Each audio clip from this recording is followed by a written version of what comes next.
ओम बड़ा देवाय नमः। ओम महादेवाय नमः। हर हर महादेव की। हिरण्याकश्यप का पुत्र प्रहलाद बड़ा ही तपस्वी, सत्यवादी, धर्मज्ञ और महात्मा था। बाल अवस्था में ही उसे भगवान विष्णु से बड़ा स्नेह प्रेम था, भक्ति मार्ग में लीन रहता था। और प्रहलाद भगवान शिव की के अंश जो भगवान विष्णु हैं उनकी पूजा में हमेशा भी संलग्न रहता था।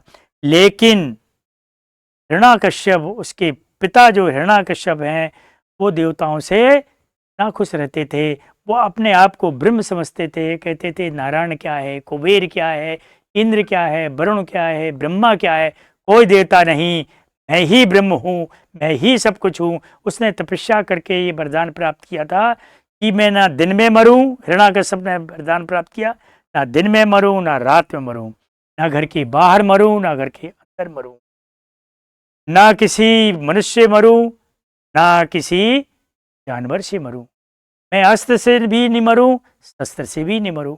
ये उसे वरदान प्राप्त था। ये वरदान प्राप्त करके वो नाना प्रकार के संसार में कष्ट देना प्रारंभ किया। और प्रहलाद के ऊपर जब क्रोध हुआ तो प्रहलाद से पूछा कि बताओ तुम्हारे नारायण कहाँ हैं।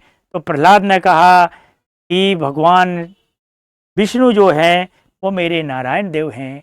ये नारायण विष्णु तुझ में भी है, मुझ में भी है, इसमें भी हैं, उसमें भी हैं, ऊपर भी हैं, नीचे भी हैं, इस खंबे में भी हैं।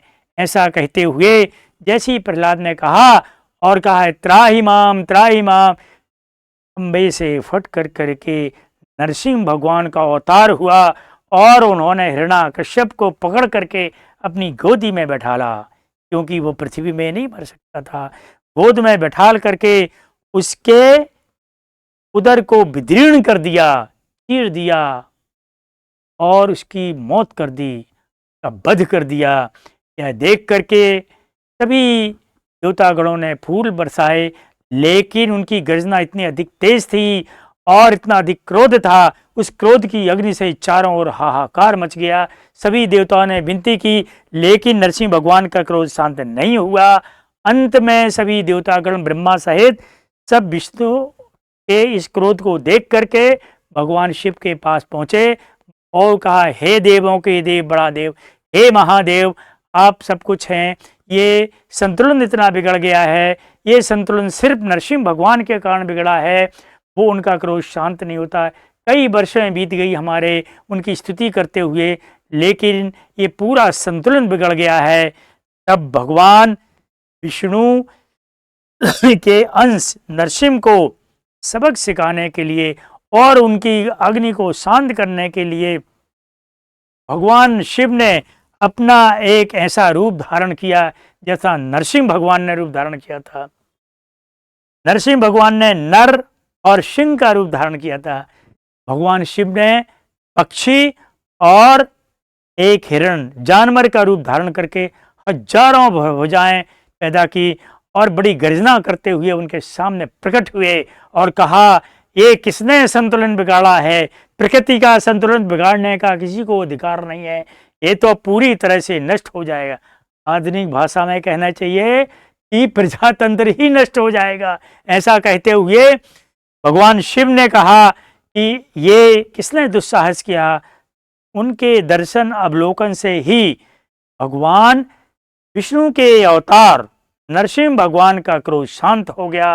वो शांत स्वर में कहा, हे देवों के देव, बड़ा देव, आपको ही आना पड़ा। मैंने इस पापी का नरसंहार किया है, इसलिए नरसिंह का रूप धारण किया है। ये दुष्टों को, राक्षसों के वध करने के लिए ही मैंने अवतार लिया है। तब शिव ने कहा, तुम्हारा कार्य पूरा हुआ है, लेकिन अब आप क्रोध अपने शांत रखिए। आपकी क्रोध के कारण पूरा संतुलन बिगड़ गया है, पृथ्वी में हाहाकार मच गया है, पूरे सभी तीनों लोकों में हाहाकार मचा है। आप अपने क्रोध को शांत करिए। आपका कार्य हो गया, लेकिन दंभ और घमंड इस क्रोध के कारण आप में पैदा हो गया है, आप इसको शांत रखिए। ऐसे वचन सुन करके नरसिंह भगवान ने फौरन कहा, हे देवों के देव, बड़ा देव, आप धन्य हैं, आप महादेव हैं, आप सब कुछ हैं, आपके 1008 नाम हैं। सभी नामों का मैं उच्चारण करते हुए सबसे आपके प्रिय देव बड़ा देव का स्तुति करते हुए और स्तुति करने लगे। स्तुति करते करते बस भगवान नरसिंह फिर अपने मूल स्थान वैकुंठपुर के लिए प्रस्थान करके और विष्णु वंश में उनका विलय हो गया, विलन हो गया। भगवान शिव भी अंतर्ध्यान हो गए। इस प्रकार नरसिंह भगवान ने बड़ा देव शिव की स्तुति की और तब उनका क्रोध शांत हुआ। ऐसे हैं बड़ा महादेव। जय जय बड़ा देव की, जय जय महादेव की। ओम नमः शिवाय, ओम नमः शिवाय।